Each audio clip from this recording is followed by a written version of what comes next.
2 जून 1947 जब दिल्ली के एक कमरे में करीब दर्जन भर लोग मिलकर करोड़ों लोगों का भविष्य लिखने जा रहे थे।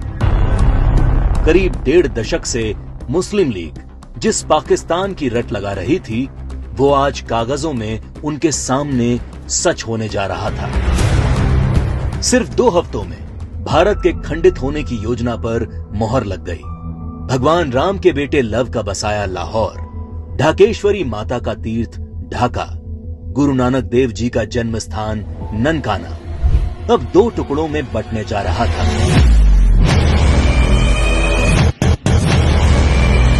और अगर कोई इस विभाजन की योजना से अनभिज्ञ था, तो वो थी भारत की मासूम और निर्दोष जनता, जिस पर यह विभाजन कहर बनकर टूटने वाला था। 1947 को अंग्रेजों द्वारा किया विभाजन देश का पहला विभाजन नहीं था। अंग्रेज इससे पहले 1905 में भी बंगाल का विभाजन कर चुके थे, लेकिन उस विभाजन का पहले बंगाल में और फिर पूरे देश में इतना मुखर विरोध हुआ कि अंग्रेजों को 1911 में अपना फैसला वापस लेना पड़ा था। विभाजन का जो काम अंग्रेज 1905 में नहीं कर पाए, वो 1947 में करने में कैसे सफल हो गए? तो जो बात 1905 के बंगाल को 1947 के भारत से अलग बनाती है, वो है कांग्रेस पार्टी, मुस्लिम लीग और भारतीय कम्युनिस्ट। 1905 में बंगाल विभाजन के विरोध के बीच ही 1906 में मुस्लिम लीग का जन्म संयुक्त बंगाल के ढाका में हुआ। बंग भंग आंदोलन के बाद जन्मी मुस्लिम लीग ने 1909 में मार्ले मिंटो सुधार के नाम पर पृथक निर्वाचन प्रणाली मांग से शुरू करके अगले 30 साल में अलग इस्लामिक राष्ट्र पाकिस्तान के नाम पर भारत को मजहब के नाम पर बांट कर रख दिया। 1920 के तुर्की के खलीफा के समर्थन में चलाए गए कांग्रेस के खिलाफत आंदोलन ने मुस्लिम कट्टरपंथियों को यकीन दिला दिया कि वे अपनी गैर जरूरी मांग पर भी कांग्रेस के नेतृत्व को मना सकते हैं। इसके बाद 1930 में अल्लामा इकबाल ने पहली बार मुस्लिम लीग के अधिवेशन में अलग इस्लामिक राष्ट्र की रूपरेखा रखी। इकबाल की कल्पना के इस अलग इस्लामिक देश के लिए पाकिस्तान नाम सबसे पहले चौधरी रहमत अली ने प्रयोग किया। जब 1933 के तीसरे गोलमेज सम्मेलन में चौधरी रहमत अली ने पाकिस्तान अभी नहीं तो कभी नहीं नाम के पर्चे बांटे और करीब 7 साल बाद 1940 में लाहौर अधिवेशन में मुस्लिम लीग ने पहली बार पाकिस्तान नाम के अलग इस्लामिक देश का प्रस्ताव पास किया और 1947 में 10 लाख लोगों की लाश पर चढ़कर एक अलग इस्लामिक देश बना लिया।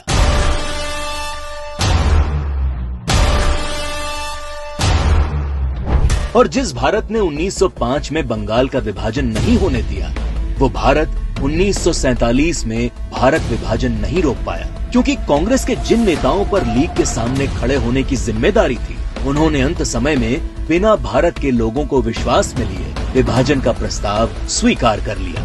देश तोड़ने के इस खेल में एक हिस्सा भारत के कम्युनिस्टों ने भी निभाया, जब कम्युनिस्ट नेताओं ने भारत को 14 राष्ट्रों का समूह बताते हुए भारत विभाजन को मुस्लिम राष्ट्र के आत्मनिर्णय का अधिकार बता दिया। साल 1945 में अग्रणी कम्युनिस्ट सिद्धांतकार कॉमरेड जी अधिकारी ने मुस्लिम लीग की मांग को न्याय संगत बताते हुए एक थीसिस दी। उनके शब्दों में 1940 से कम्युनिस्ट पार्टी ने ये देखना शुरू कर दिया कि तथाकथित सांप्रदायिक समस्या वास्तव में बढ़ती राष्ट्रीयताओं की समस्या है, जिसे आत्मनिर्णय के अधिकार के माध्यम से हल किया जा सकता है। यदि हम इसके प्रगतिशील सार को देखें, तो पाकिस्तान की मांग वास्तव में पंजाब, पठान, सिंध, बलूचिस्तान और पूर्वी प्रांतों की मुस्लिम राष्ट्रीयताओं के क्षेत्रों के आत्मनिर्णय के अधिकार की मांग है। जब देश का विभाजन हकीकत बनना तय हो गया, तब सर रेडक्लिफ को भारत और पाकिस्तान की सरहद तय करने की जिम्मेदारी सौंपी गई। रेडक्लिफ इससे पहले कभी भारत नहीं आए थे। उन्हें भारत की सांस्कृतिक विरासत, सभ्यता, मूल्यों, तीर्थों के विषय में कोई जानकारी नहीं थी। 3 सप्ताह में तय कर लिया गया कि कौन सा हिस्सा पाकिस्तान कहलाएगा और कौन सा हिस्सा हिंदुस्तान।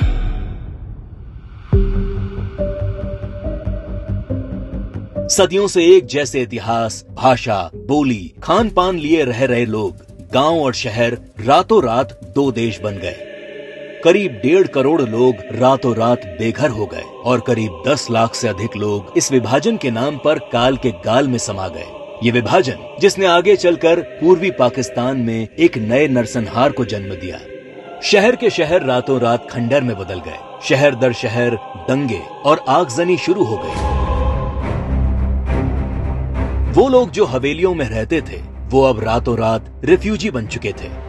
अपना सब कुछ लुटाकर लोग सड़ी गर्मी और बरसात में मीलों तक फैले काफिले हजारों की तादाद में अपनी जान बचाकर चले आ रहे थे। सबसे बुरा हाल महिलाओं का हुआ, जिन्हें इस विभाजन की सबसे क्रूर कीमत चुकानी पड़ी।